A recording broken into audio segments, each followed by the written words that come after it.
आणि आत्ताच्या क्षणाची एक सगळ्यात मोठी बातमी सुरुवातीलाच आपल्याकडे येते। अजित पवारांच्या देवगिरी निवासस्थानी बैठक सुरू आहे।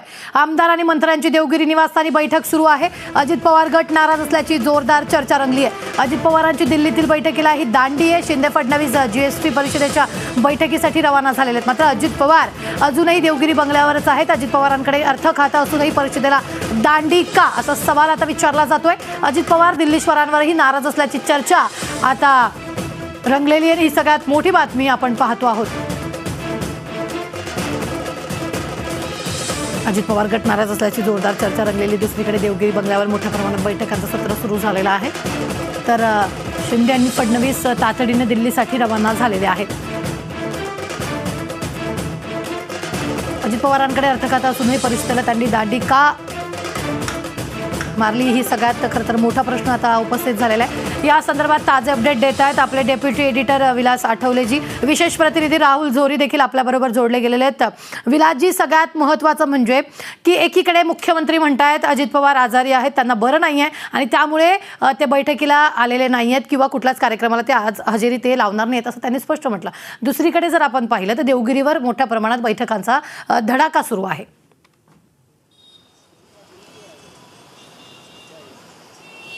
नाही रुबीना, दोन गोष्टी स्पष्ट आहेत। अजित पवार हे भाजपसोबत का आले याचं उत्तर जे आहे, कुठलाही राजकीय नेता किंवा कुठलाही एखादा गट जोपर्यंत समोरच्या पक्षाकडून आश्वासन मिळत नाही किंवा कन्फर्मेशन मिळत नाही तोपर्यंत गटात सामील होत नाही।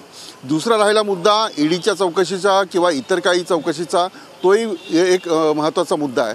पण ज्या प्रकारे अजित पवार यांना घेतल्यानंतर संपूर्ण राष्ट्रवादी काँग्रेस भाजपकडे येईल आणि महाराष्ट्रामधलं जे मिशन 45 आहे हे कंप्लीट होईल असं भाजपला वाटत होतं, त्याला कुठे ना कुठे अडसर येते। आणि रुबीना, सगळ्यात महत्त्वाचं की शरद पवार सोबत येतील, त्यांना आम्ही त्यांचं मतपरिवर्तन करू अशा 3 बैठका झाल्या।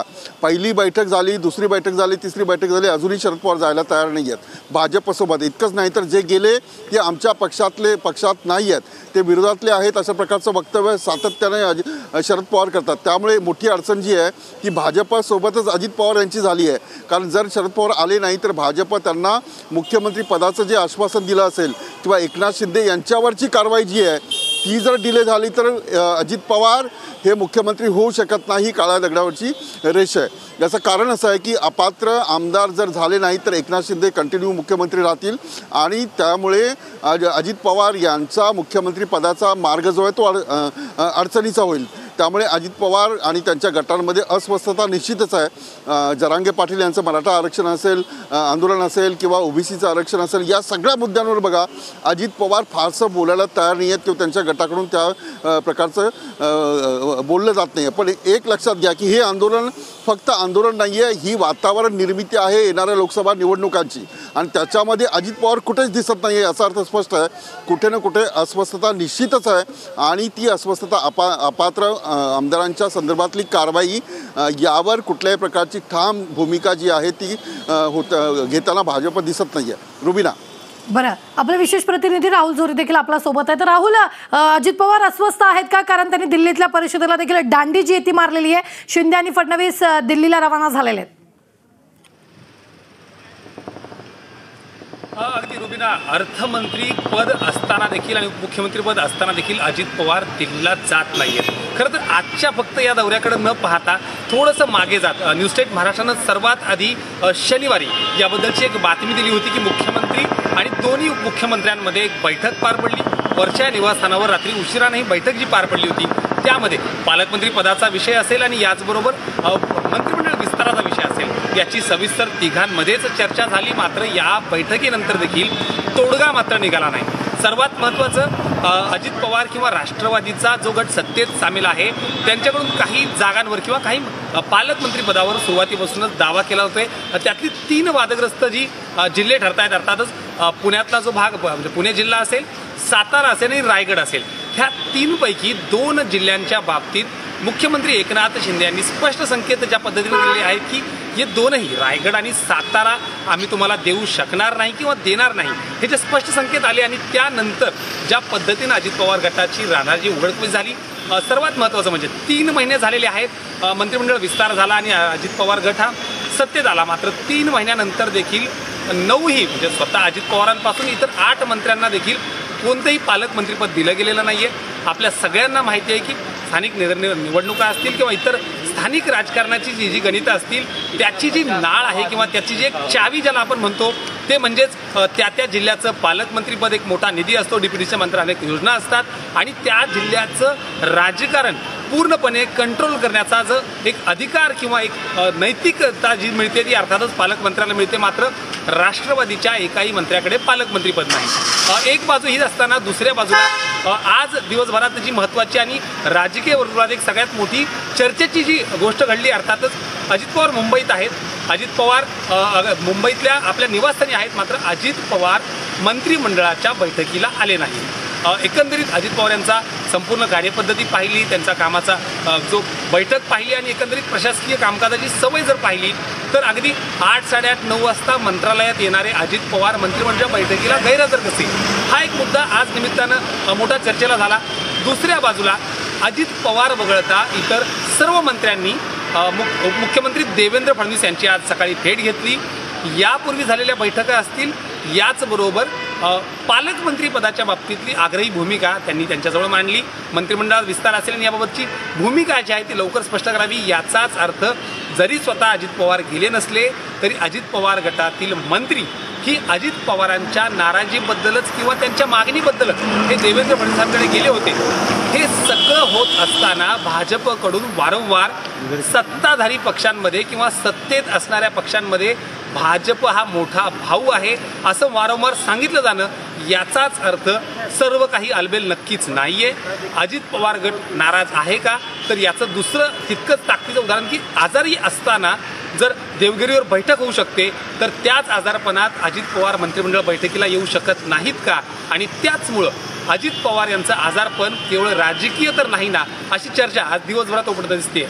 रुबीना, निश्चितच. विलाजी, मी पुन्हा एकदा तुमच्याकडे ते. विलाजी, जी तातडीची बैठक दिल्लीला आता आहे, परिषद आहे, या सगळ्या दरम्यान वरिष्ठांशी चर्चा करून मंत्रिमंडळ विस्तारावर चर्चा होण्याची शक्यता, एक ना एक अनेक शक्यता आहेत त्या यावी आता आहेत त्या वर्तवल्या जात आहेत. त्या संदर्भात काय नेमके ताजे अपडेट आहेत?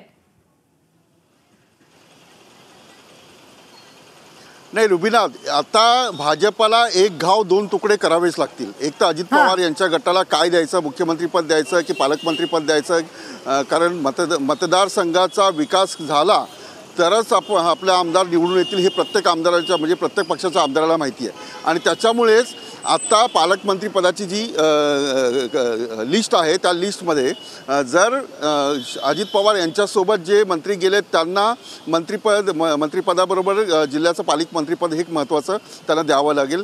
इतकंच नाही तर एकनाथ शिंदे यांच्यासोबत जे मंत्री आहेत, तुम्ही बच्चू कडू यांचं एक विधान लक्षात घ्या की जर एकनाथ शिंदेना तुम्ही बदललं तर याची किंमत मोजावी लागेल, अशा प्रकारचं वक्तव्य बच्चू कडू यांनी दिलं आहे. बच्चू कडू हे सर्वात आधी एकनाथ शिंदे यांच्यासोबत गेले होते.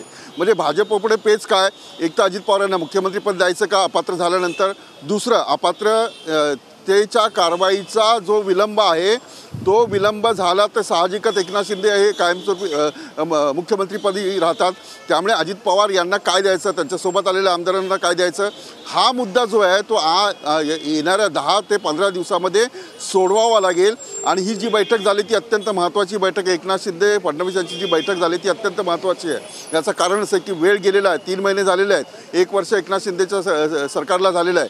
त्यामुळे आता लोकसभेच्या निवडणुका जर लागल्या तर त्या लोकसभेच्या निवडणुकांमध्ये लोकसभा मतदारसंघातील जी ताकद वाढवायची आहे ती ताकद कशी वाढणार याचा निर्णय भाजपला घ्यावा लागेल. आणि म्हणून आज दिल्लीची बैठक महत्त्वाची आहे. आता दुसरं एक महत्त्वाचं कारण रुबीना, एक लक्षात घ्या की जर भाजपने लोकसभा मतदारसंघासाठी जे सिनियर नेते आहेत त्यांची निवड केलेली आहे, त्यांची नावं चर्चेमध्ये आणलेली आहेत, लोकांमध्ये याचा काय परिणाम होतो, त्याचे काय परिणाम होतील, भाजपची जी स्ट्रॅटेजी असते की एखादी बातमी सोडायची आणि त्याच्यावर काय रिॲक्शन येतात भाजप कार्यकर्त्यांच्या, एकनाथ शिंदे यांच्या कार्यकर्त्यांच्या किंवा लोकांच्या, याच्यावरून लोकसभेची गणितं तयार करायची आहे.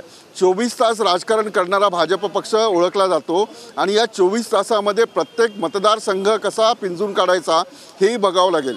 दुसरं एक महत्त्वाचं की बावनकुळे यांचा जो प्रदेशाध्यक्षपदाचा कार्यकाळ आहे तो फारसा काही प्रभावी दिसत नाही हे सुद्धा भाजपच्या लक्षात आलेलं आहे. त्यामुळे अजित पवार आणि एकनाथ शिंदे यांची ताकद जी आहे ती अधिकाधिक कशी वाढेल आणि लोकसभेचा मतदारसंघ कसा मजबूत होईल, याबरोबरच अजित पवार यांना काय द्यायचं आणि एकनाथ शिंदे यांच्या आमदारांना कसं खुश ठेवायचं, हा जो तिढा आहे तो आज दिल्लीमध्ये कदाचित सोडवला जाऊ शकतो.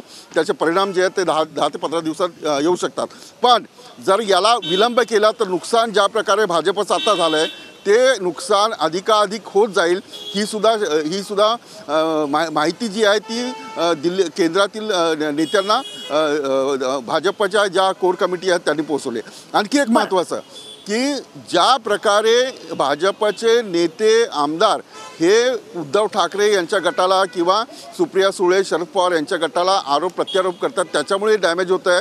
ते दूर करायचं असेल तर अजित पवार यांना ताकद द्यावी लागेल आणि अजित पवार यांच्याकडून यांच्या आमदारांकडून काम करून घ्यावं लागेल. हे निश्चित भाजपच्या समितीमध्ये निश्चित केलं जातं आहे. निश्चित. राहुल, मी तुमच्याकडे ते सगळ्यात महत्त्वाचं म्हणजे आज सुप्रिया सुळेंनी एक वक्तव्य केलेले, ते वक्तव्य जरा सकाळपासूनच जास्त चर्चेचे. ते असं आहे की सरकारमध्ये एक नाराज इंजिन आहे. दुसरीकडे मुख्यमंत्री म्हणाले अजित पवार आजारी आहेत आणि त्यानंतर आजारी असतानाही अजित पवारांनी बैठकांचा धडाका लावलेला आहे. रुबीना, तीच गोष्ट आज जी सकाळपासून चर्चेत आहे. अर्थातच मुख्यमंत्री एकनाथ शिंदे आणि उपमुख्यमंत्री देवेंद्र फडणवीस दोघंही दिल्लीला जातात आणि GST काउन्सिल किंवा GST परिषदेचं जरी कारण जरी असलं तरी ही फक्त GST काउन्सिल संदर्भातली दिल्लीवारी नक्कीच नाही. लोकसभा निवडणुकीच्या पार्श्वभूमीवर प्रत्येक मतदारसंघात नेमकं कोणाची किती ताकद आहे, कोणाची किती चालती आहे आणि येत्या काळात कोणाला किती जास्त संघर्ष करावा लागणार आहे, ह्या सगळ्या गोष्टींचा आढावा जो आहे तो मुख्यमंत्री एकनाथ शिंदे त्यांच्या बाजूने त्यांनी घेतला होता, उपमुख्यमंत्र्यांनी भाजपकडून घेतला होता आणि राष्ट्रवादीच्या गोटातनं हीच माहिती केंद्रापर्यंत म्हणजेच केंद्रीय भाजपपर्यंत अजित पवार यांनी पोहोचवणं गरजेचं होतं. मात्र तसं होताना आज मात्र इथं दिसत नाही आहे. कारण मुख्यमंत्री गेलेत आणि आता तिसरा सत्ताधारी जो पक्ष आहे अर्थातच राष्ट्रवादी, त्यांच्या बाजूनं लोकसभा निवडणुकांची तयारी काय आणि तशा पद्धतीने जो घेतला गेला नसेल किंवा त्याची बाजू जर कोणी मांडणार नसेल तर अशा वेळी राष्ट्रवादीचं लोकसभेतलं नेमकं योगदान येत्या काळात काय राहणार आहे हा चर्चेचा विषय होतो.